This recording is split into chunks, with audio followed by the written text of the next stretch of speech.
વસ્તી ગીચતા પર અસર કરતા સામાજિક, ધાર્મિક અને રાજકીય પરિબળોની ચર્ચા કરો. અગાઉના વિડીયોમાં આપણે વસ્તી ગીચતા પર અસર કરતા ભૌગોલિક પરિબળોની ચર્ચા કરી ગયા છીએ, આર્થિક પરિબળોની ચર્ચા કરી ગયા છીએ. આજે જોઈએ સામાજિક, ધાર્મિક અને રાજકીય એવા કયા પરિબળો છે જે વસ્તી ગીચતા ઉપર અસર પાડે છે. સામાજિક, ધાર્મિક પરિબળો જોઈએ તો સામાજિક રિવાજો, સંયુક્ત પરિવાર, એ ઉપરાંત બહુપત્ની પ્રથા વગેરે વસ્તી ગીચતા પર અસર કરતા હોય છે. ધાર્મિક કારણોથી પણ કેટલાક માનવ સમુદાયો એક પ્રદેશને છોડી બીજા પ્રદેશમાં સ્થળાંતર કરે છે, તેની પણ વસ્તી ગીચતા પર અસર થાય છે. ધાર્મિક કારણોસર એ કેટલાક માનવ સમુદાયો એક પ્રદેશને છોડી અને બીજા પ્રદેશમાં સ્થળાંતર કરે છે. હવે જે પ્રદેશમાંથી સ્થળાંતરિત થાય છે એ પ્રદેશમાં વસ્તી ગીચતા ઘટશે અને જે પ્રદેશમાં એ વસ્તી જાય છે ત્યાંના પ્રદેશમાં વસ્તી ગીચતા વધશે. તો આવી રીતે ધાર્મિક કારણોસર સ્થળાંતર કરવામાં આવતું હોય છે. ક્યારેક ધાર્મિક સંકટ ઊભું થયું હોય એવા સમયે પણ વસ્તી ગીચતામાં એ ફેરફાર થતો હોય છે. વર્ષો પહેલા જે ઈરાનથી આવેલા પારસી ધર્મના લોકોએ એ ગુજરાતમાં સંજાણ બંદરે ઉતરેલા અને આજે પણ એ પારસી પ્રજા એ ભારતની અંદર એ દૂધમાં સાકરની જેમ ભળી ગઈ છે. તો એ પણ એક પ્રકારનું ધાર્મિક સ્થળાંતર હતું, જે એમનો ધર્મ સંકટમાં આવી જવાથી ભારતમાં આવીને વસ્યા. પરિણામે ભારતમાં એ વસ્તી ગીચતામાં થોડા અંશે વધારો કર્યો. 21મી સદીના બીજા દશકામાં તાલિબાની શાસનથી અફઘાનિસ્તાનની અંદર તાલિબાની શાસન હતું. અફઘાનિસ્તાનમાં તાલિબાની શાસનથી ત્રસ્ત એટલે ત્રાસી ગયેલી, તાલિબાની શાસનથી ત્રાસી ગયેલી ધાર્મિક લઘુમતીઓએ, એટલે કે જે ધર્મ લઘુમતીમાં છે એવા ધર્મોએ સ્થળાંતર કર્યું અને જે દેશોમાં આશરો લીધો, એટલે કે જે દેશોમાં એમણે સ્થળાંતર કર્યું ત્યાંની વસ્તી ગીચતામાં વધારો થયો. એટલે આ રીતે એ અફઘાનિસ્તાનમાં તાલિબાની એ શાસનથી ત્રાસી ગયેલી અન્ય પ્રજાઓએ જે ધાર્મિક લઘુમતીમાં હતી તો એમણે અલગ અલગ દેશોમાં એ સ્થળાંતર કર્યું, જેના પરિણામે જે તે દેશની એ વસ્તી ગીચતામાં વધારો થયો. રાજકીય પરિબળ જોઈએ. કેન્યા અને યુગાન્ડામાં, આફ્રિકાના અહીંયા બે દેશો છે કેન્યા અને યુગાન્ડામાં શાસન પલટો થતા, એટલે કે શાસન બદલાઈ જતા હજારો એશિયનો, એટલે કે એશિયા ખંડના રહેવાસીઓ, મુખ્યત્વે એશિયા ખંડના એ દેશના લોકો, એટલે કે એશિયનો નિર્વાસિત તરીકે, એટલે કે જેમણે પોતાનું ઘર-બાર ન હોય તેવા લોકો, એમણે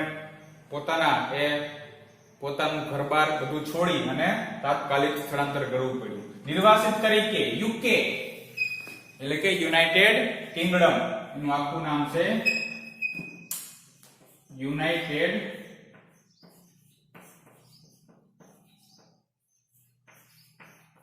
કિંગડમ, એટલે કે યુકે અને અન્ય દેશોમાં સ્થળાંતર કર્યું, જેની વસ્તી ગીચતા પર અસર થઈ. આફ્રિકાના બે દેશો કેન્યા અને યુગાન્ડા, જ્યાં શાસન પલટો થયો, એટલે કે અગાઉના કોઈ રાષ્ટ્રપ્રમુખ ની સત્તા પૂરી થઈ અને એને ઉથલાવી અને એના પછીની એ રાજ્ય સત્તાએ પોતાના સૂત્રો કે દેશનું શાસન પોતાના હાથમાં લઈ લીધું. ત્યારબાદ એ હજારો એશિયનોને પોતાના દેશમાં ચાલ્યા જવાનું ફરમાન કરવામાં આવ્યું, જેના પરિણામે એ ઘણી બધી વસ્તી એ યુકેની અંદર સ્થળાંતરિત થઈ ગઈ, જેના કારણે યુકેમાં, એટલે કે યુનાઇટેડ કિંગડમ, તો એની અંદર પણ એ વસ્તી ગીચતામાં વધારો થયો. યુગાન્ડાનો જે એ સમયનો રાષ્ટ્રપ્રમુખ હતો ઈદી અમીન, જેણે રાતોરાત તાત્કાલિક ફરમાન કરેલું એશિયન દેશોના લોકો તાત્કાલિક યુગાન્ડા દેશ છોડી દે, જેના પરિણામે આ પ્રકારની પરિસ્થિતિ ઊભી થઈ. યુગાન્ડામાં હજારો ગુજરાતી લોકો પણ હતા, એમણે પણ તાત્કાલિક એ યુગાન્ડા દેશ છોડી દેવો પડ્યો અને તેઓ ભારતમાં, ગુજરાતની અંદર પાછા આવી ગયા. અમદાવાદમાં તો એ નામની સોસાયટી પણ છે જે યુગાન્ડામાંથી સ્થળાંતર કરીને ગુજરાતમાં આવ્યા એ યુગાન્ડા સોસાયટી તરીકે પણ ઓળખાય છે. રાજકીય અરાજકતા, જ્યાં રાજકીય ઉથલપાથલ હોય છે, રાજકીય અસ્થિરતા હોય છે, એવા દેશો એટલે રાજકીય અરાજકતા કે ગૃહયુદ્ધની સ્થિતિમાં, ગૃહયુદ્ધ એટલે કે દેશની અંદર એક સત્તાની સામે બીજી કોઈ પાર્ટી કે બીજો કોઈ પક્ષ એ બળવો કરે છે અથવા જે તે દેશની પ્રજા એ શાસક પક્ષની સામે બળવો કરે છે તો એને ગૃહયુદ્ધ કહેવાય છે. તો એવી સ્થિતિમાં પણ વસ્તીનું સ્થળાંતર થાય છે. એટલે કે રાજકીય ક્યારેક ઉથલપાથલ થાય અથવા તો ગૃહયુદ્ધ થાય, દેશની અંદર કોમી હુલ્લડો કે એવા કોઈ પણ પ્રકારના એ દંગા થાય ત્યારે પણ વસ્તીનું સ્થળાંતર થતું હોય છે. ઘણીવાર કેટલાક દેશોનું વિભાજન થાય છે ત્યારે વસ્તીનું મોટા પાયે સ્થળાંતર થતા વસ્તી ગીચતા અસર પામે છે. તો કેટલીક વાર એવું પણ જોવા મળ્યું છે કે પહેલા એક આખો અલગ દેશ હોય, અખંડ દેશ હોય, જેમાંથી બે ટુકડા થાય, એક દેશના બે ભાગલા પડે છે ત્યારે પણ એ વસ્તીનું સ્થળાંતર થતું જોવા મળે છે. દાખલા તરીકે આપણે ત્યાં એ ભારત દેશમાંથી 1947ની સાલમાં પાકિસ્તાન અને ભારત એવા બે અલગ દેશો બન્યા, જેના કારણે હજારો લોકો પાકિસ્તાનમાંથી જે હિન્દુઓ હતા એ ભારતમાં સ્થળાંતર કર્યું અને હજારો ઇસ્લામ ધર્મના અનુયાયીઓ હતા એમણે ભારતમાંથી પાકિસ્તાનમાં સ્થળાંતર કર્યું. તો આ રીતે બંને દેશોની વસ્તી ગીચતા ઉપર મોટા પાયે અસર થઈ. આ રીતે જ્યારે પણ કોઈ બે દેશનું વિભાજન થાય છે ત્યારે વસ્તી ગીચતામાં ફેરફાર થતા હોય છે.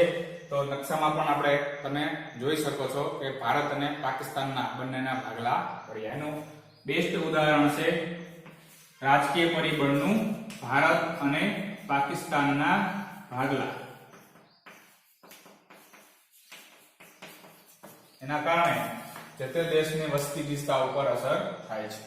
ત્યારબાદ પાંચમો પ્રશ્ન જોઈએ, માનવ વિકાસ એટલે શું તેના માપન વિશે સમજૂતી આપો. માનવ વિકાસનો અર્થ આપવાનો છે અને માનવ વિકાસને કેવી રીતે માપવામાં આવે છે એના વિશે જોઈએ.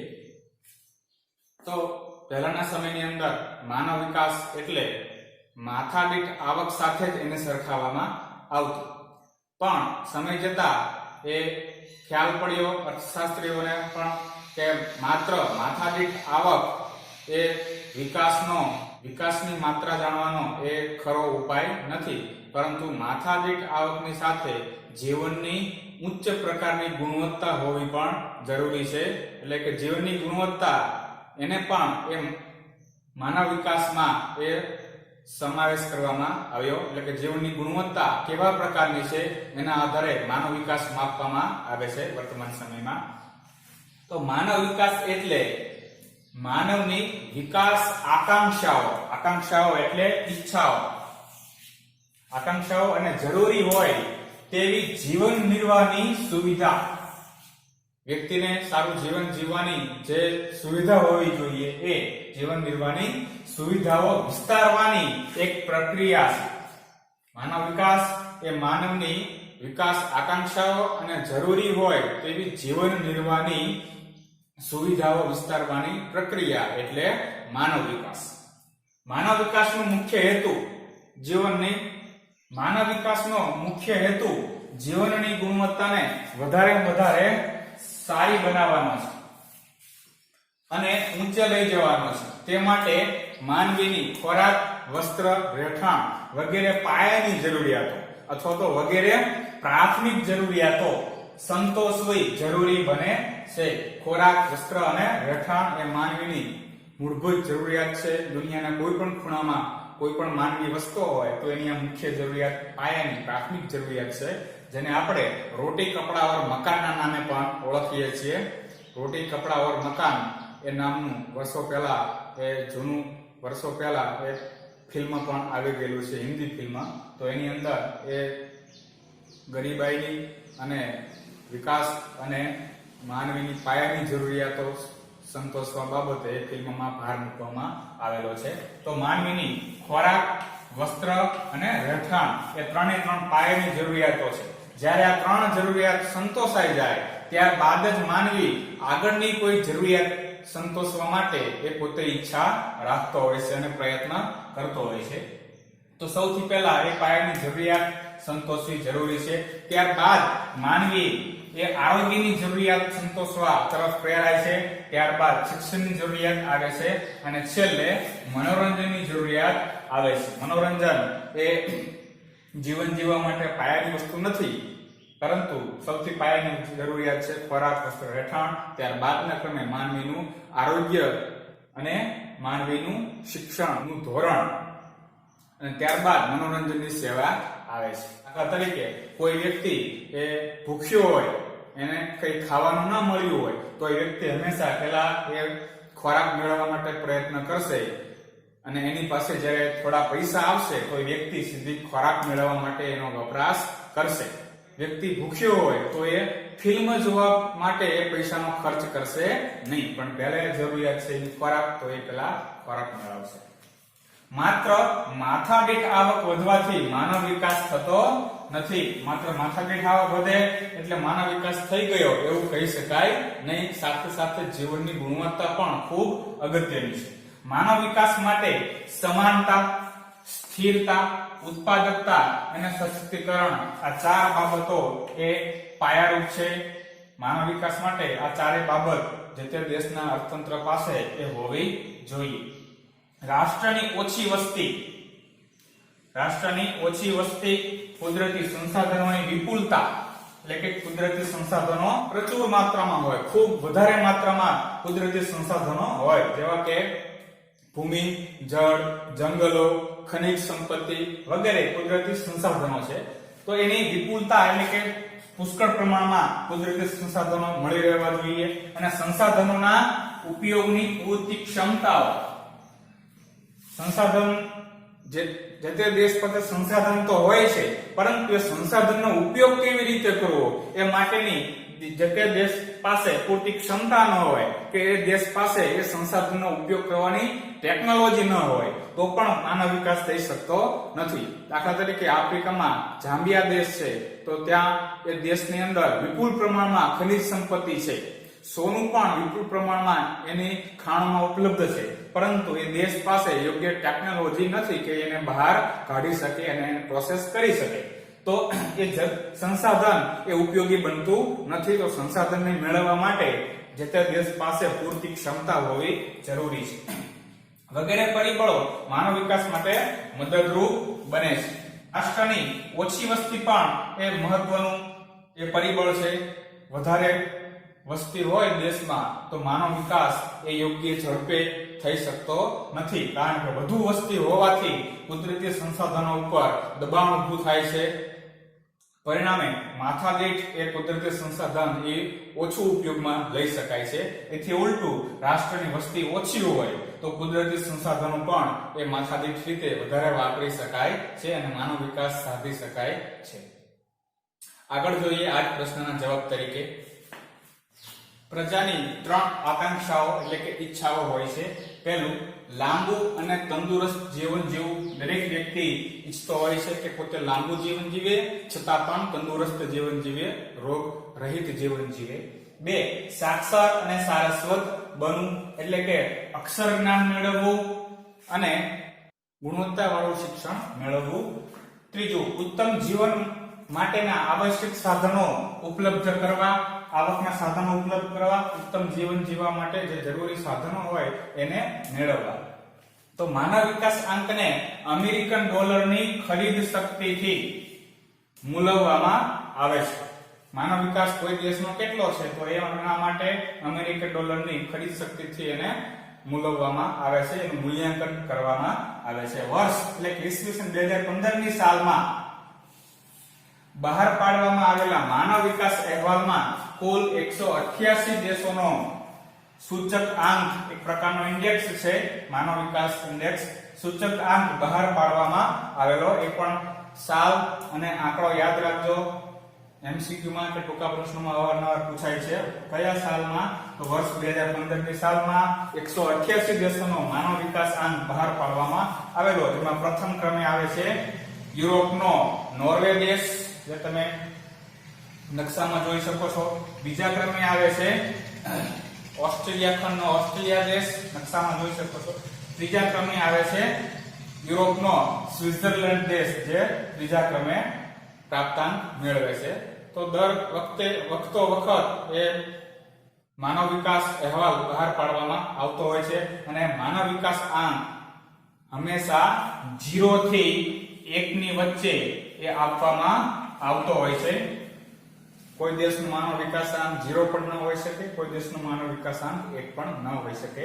0 થી 1 ની વચ્ચે જે રકમ આવે છે એમાં કોઈ પણ એ હોઈ શકે માનવ વિકાસાંક. દાખલા તરીકે કોઈ દેશનો માનવ વિકાસાંક 0.555 હોઈ શકે અથવા માનવ વિકાસાંક 0.850 હોઈ શકે અથવા કોઈ દેશનો માનવ વિકાસાંક 0.300 હોઈ શકે. તો 0 થી 1 ની વચ્ચે માનવ વિકાસ આંક માપવામાં આવતો હોય છે. માનવ વિકાસ માપવા માટેના કેટલાક નિર્દેશકો છે, સૂચકો છે, જેના આધારે એની ગણતરી કરી અને કોઈ પણ દેશને માનવ વિકાસનો એક ક્રમાંક આપવામાં આવતો હોય છે. જોઈએ એના વિશે.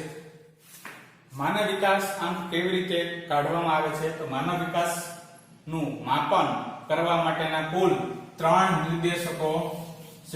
નિર્દેશકો છે જેના વડે માપન થઈ શકે. પહેલું છે અપેક્ષિત આયુષ્ય સૂચકાંક. અહીંયા સંધિ છે સૂચક વત્તા આંક બરાબર સૂચકાંક. સૂચક આંક તો વ્યક્તિનું એ અપેક્ષિત આયુષ્ય, અપેક્ષિત એટલે કે ઈચ્છવા યોગ્ય વ્યક્તિનું અપેક્ષિત આયુષ્ય કેટલું છે જે તે દેશના લોકોનું, તો એ સૂચકાંક કાઢવામાં આવે છે. એ ઉપરાંત નંબર 2 શિક્ષણ સૂચકાંક એટલે કે દેશમાં એ અક્ષર જ્ઞાન મેળવેલા લોકોની સંખ્યા અને એની ગુણવત્તા એ કેટલી છે એના આધારે શિક્ષણનો સૂચકાંક કાઢવામાં આવે છે. એમાં પણ શિક્ષણના સૂચકાંકમાં પણ પેટા કેટેગરી પડતી હોય છે. પ્રાથમિક શિક્ષણ સુધીનું શિક્ષણ, માધ્યમિક શિક્ષણ, ઉચ્ચતર માધ્યમિક શિક્ષણ અને કોલેજ લેવલ કે ટેકનિકલ એ શિક્ષણ, તો એનો પણ એમાં ખ્યાલ લેવામાં આવે છે. ત્રીજું છે આવક સૂચકાંક. દેશના લોકોની એ સરેરાશ આવક કેટલી છે એનો પણ સૂચકાંક કાઢવામાં આવે છે. ત્યારબાદ આ ત્રણેયનો સૂચકાંક કાઢ્યા બાદ જે તે દેશનો એક અલગ આગવો સૂચકાંક પણ કાઢવામાં આવે છે, જેની ચર્ચા હમણાં આપણે કરી ગયા. તો એ સૂચકાંક 0 થી 1 ની વચ્ચે જોવા મળતો હોય છે. માનવ વિકાસની સંકલ્પના આ પ્રકારથી માનવ વિકાસ માપનની પદ્ધતિ કોણે આપેલી? માનવ વિકાસની સંકલ્પના, તો કે માનવ વિકાસની સંકલ્પના અને તેના માપનની પ્રવિધિ એટલે કે એના માપનની ટેકનિક પાકિસ્તાનના અર્થશાસ્ત્રી નામ છે મહેબૂબ ઉલ હક. પાકિસ્તાનના અર્થશાસ્ત્રી મહેબૂબ ઉલ હક અને ભારતીય મૂળના નોબેલ પારિતોષિક એટલે કે નોબેલ ઇનામના વિજેતા સન્માનિત અર્થશાસ્ત્રી અમર્ત્ય સેન, એમના દ્વારા આ માનવ વિકાસ આંકની સંકલ્પના વિકસાવવામાં આવેલી છે. તો 1 માર્ક માટે, એમસીક્યુ માટે પણ આ બહુ મહત્વનો મુદ્દો રહેશે. માનવ વિકાસની સંકલ્પના કોણે આપી એવું પૂછાય છે તો જવાબમાં આવશે પાકિસ્તાનના અર્થશાસ્ત્રી મહેબૂબ ઉલ હક અને ભારતના અર્થશાસ્ત્રી અમર્ત્ય સેન. તો એમણે એ આ પ્રકારની માનવ વિકાસ આંકની સંકલ્પના આપેલી છે. 2 વર્ષ પહેલા એ અમર્ત્ય સેન વિશેનું એ ભારતમાં એ ફિલ્મ પણ એમના ઉપર ફિલ્મવામાં આવેલું છે અમર્ત્ય સેન ઉપર. તો આ રીતે માનવ વિકાસ એટલે શું એની ચર્ચા કરી ગયા અને માનવ વિકાસ આંક કેવી રીતે માપવામાં આવે છે તો એના આ 3 નિર્દેશકો પણ ખાસ યાદ રાખવાના